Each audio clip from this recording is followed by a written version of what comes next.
I'm trying to understand something important here.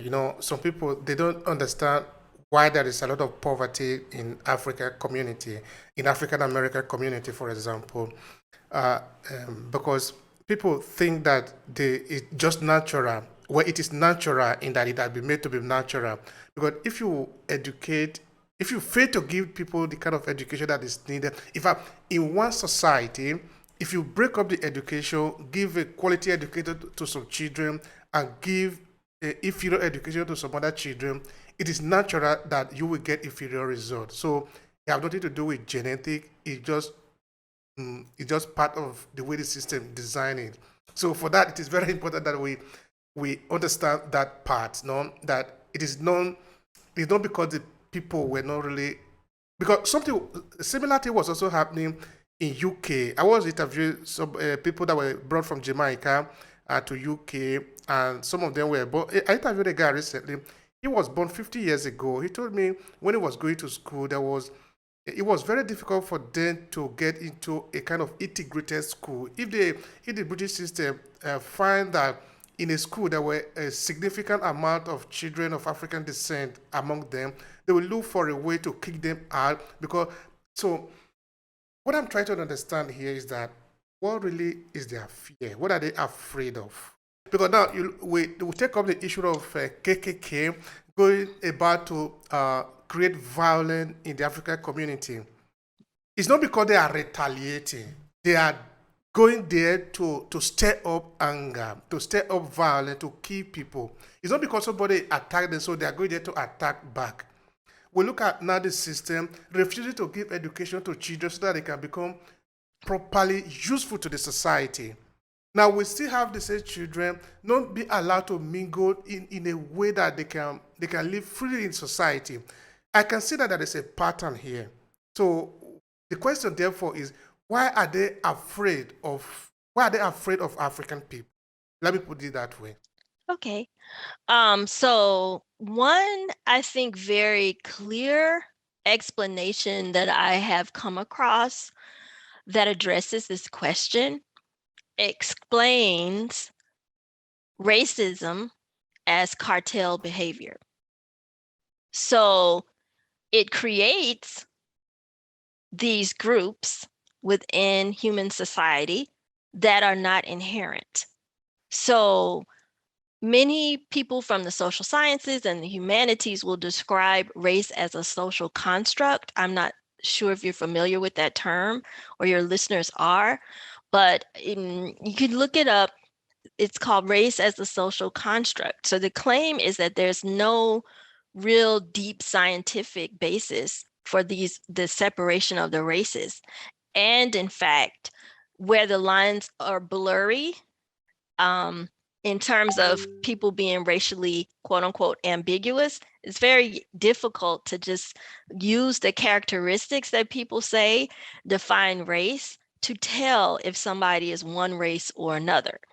And that the average fruit fly has more genetic differences than the human race. But some will say at the advent of the transatlantic slave trade, others will make other claims, but people who are experts in this field will pinpoint different times in human history to say race as we know it developed at this point. And it's a human expression. It's the human definition. It's a human way, developed way to rate and scale different people and put them into groups. And so at this point, when race, whiteness, and blackness emerge in the human family, then whiteness functions as a kind of cartel behavior that's used to privilege one group over others and to systemically design ways that allow one group to exploit the other to their own advantage. And so I would say fear is one emotion that's bound up in these types of activities. So, like you say, the violence of groups like the Ku Klux Klan or the historical red shirts, skinheads, right? Neo Nazis, the Nazis. but also fear, right? So you said fear, but also anger. So there is a rage. There is a scholar named Carol Anderson who has a book called White Rage that really systemically explains, scientifically explains how white rage, because of their stranglehold on political power, on economic power, on social capital, will express itself, has been historically expressed as laws and as customs that exclude African Americans or African descended people. If you're talking about Afro Brits, of Jamaican or African, continental African origin from certain schools. So that could be either by law, and in history and political science, we call that de jure, and or by custom, de facto, right? So the practice that you described, where people, it doesn't say right in the law of the land, it doesn't say outright in school policy that there can't be Black people in this school, or there can't be too many Black people in the school. But you look up and you see, say for instance, a set of rules, right, that say you must have a uniform and your uniform must look thus and such, right? The girls' uniforms must school skirts must be below the knee, and you have white students who have skirts right at the knee, and people say, okay, go ahead, that's right at the knee. And then the Black students, because on a social cultural level there are too many, are given demerits and pushed out of the school, right? Oh, you have too many demerits. Your skirts were too short and they're right at the knee, just like Susie over here. So those kinds of practices, yes, emanate from fear, as you said, but also emanate from rage, because Black equality can't be tolerated in a system where the white cartel has to be dominant and privilege itself. And just like I said, a systemic strategy. So plotting, planning, yeah.